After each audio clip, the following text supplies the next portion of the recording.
Terkadang situasi dalam kehidupan membiarkan kita merasa sedih. Ternyata, tanpa kamu sadari, mungkin kamu yang membiarkan diri kamu merasa sedih. Entah sedih yang sementara, ataupun sedih yang berkepanjangan. Sehingga hal itu membuat dirimu stres dan tidak bahagia. Ada 9 hal yang tidak kamu sadari, yang ternyata bisa membuat dirimu tidak bahagia. Berikut ini adalah beberapa hal yang tidak kamu sadari, yang ternyata bisa membuat dirimu tidak bahagia. Selalu memikirkan apa yang orang lain katakan.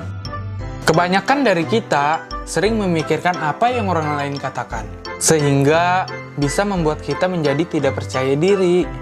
Dan parahnya, hal itu bisa menyebabkan kita menjadi stres. Maka dari itu, biasakan tidak memikirkan perkataan orang lain ya. Perasaan khawatir yang berlebihan. Pada dasarnya, perasaan khawatir yang berlebihan tidak akan membuat kita menyelesaikan masalah. Justru sebaliknya, perasaan khawatir akan membuat diri kita menjadi lebih gelisah, sehingga kita menjadi lupa untuk mencari solusinya. Ketika kita merasa sangat khawatir, rasa takut dan pesimis akan mulai menumpuk dalam diri kita. Oleh karena itu, kita perlu mengurangi rasa khawatir, dan insya Allah, hal itu akan membuat perasaan kita lebih tenang. Terlalu ketergantungan dengan orang lain.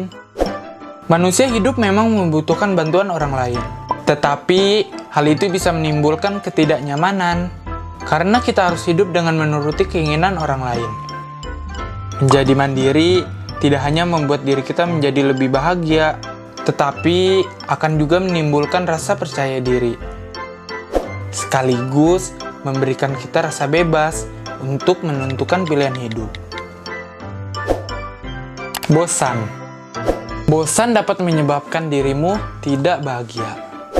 Jika kamu merasa bosan, cobalah berpikir lebih sedikit untuk terbuka. Dan cobalah hal-hal yang belum pernah kamu lakukan. Berpikir kalau semua orang harus sesuai dengan standar diri kita. Semua orang mempunyai kehidupannya masing-masing, dan setiap orang mempunyai standar hidupnya masing-masing.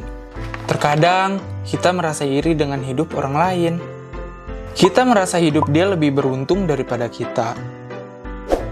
Jika kamu berpikir begitu, itu hal wajar. Tapi, jangan sampai membuat dirimu galau dan merasa minder.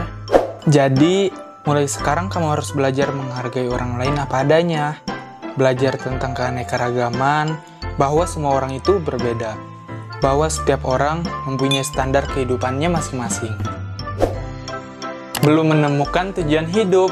Banyak orang hidup dari hari ke hari tanpa tujuan yang jelas. Mereka bangun setiap pagi dan melanjutkan rutinitas harian yang sama. Hal ini membuat mereka tidak bergerak maju dalam hidup. Oleh karena itu, kita perlu menemukan tujuan hidup. Mimpi apa yang kita capai? Pada awalnya, mungkin akan nampak sulit untuk meninggalkan rutinitas kita yang dulu. Mulai bekerja dengan sesuatu yang baru memanglah tidak mudah. Tapi yakinlah bahwa kita pasti akan merasa lebih bahagia dengan mengikuti aliran tujuan hidup. Tidak meluangkan waktu dengan hal yang positif. Kita sebagai manusia sudah terbiasa akan lupanya waktu. Seringkali kita teralihkan dengan hal-hal yang tidak penting. Waktu sehari kita terkadang terbuang begitu saja, sehingga timbulnya rasa bersalah dalam diri kita. Oleh karena itu, kita perlu merencanakan hari-hari kita. Buatlah catatan hal-hal positif apa saja yang ingin kamu lakukan, agar kamu dapat merasa puas dan bahagia atas hal-hal yang telah kamu berhasil lakukan. Terlalu sibuk. Orang yang terlalu sibuk itu ibaratnya orang-orang yang sedang naik kendaraan dalam kecepatan tinggi. Alih-alih kita menikmati perjalanan, yang ada hanyalah ketegangan, karena kita hanya berfokus ke depan, sehingga kita tidak sempat menengok ke kanan atau ke kiri. Oleh karenanya, cobalah untuk mengurangi kegiatan-kegiatan kita. Sisihkan sebagian untuk bersantai dan menikmati hidup. Sering mengabaikan peluang. Seringkali kita mengabaikan sebuah peluang, dan seringkali kita menyesal karena mengabaikan peluang. Alasan kamu tidak mengambil peluang mungkin karena kamu tidak ingin mengambil resiko. Tapi percayalah, kamu harus keluar dari zona nyaman itu. Beranikan mengambil sebuah resiko. Jika kamu berhasil, maka tentu kamu akan bahagia. Jika gagal, kamu akan puas karena setidaknya kamu pernah mencoba. Jadi itu beberapa hal yang tidak kamu sadari yang ternyata bisa membuat dirimu tidak bahagia. Dan jika kamu mendapat hal baru dari video ini, jangan lupa untuk klik tombol subscribe-nya dan bagikan kepada teman-teman kalian. Oke, saya Erlangga, terima kasih.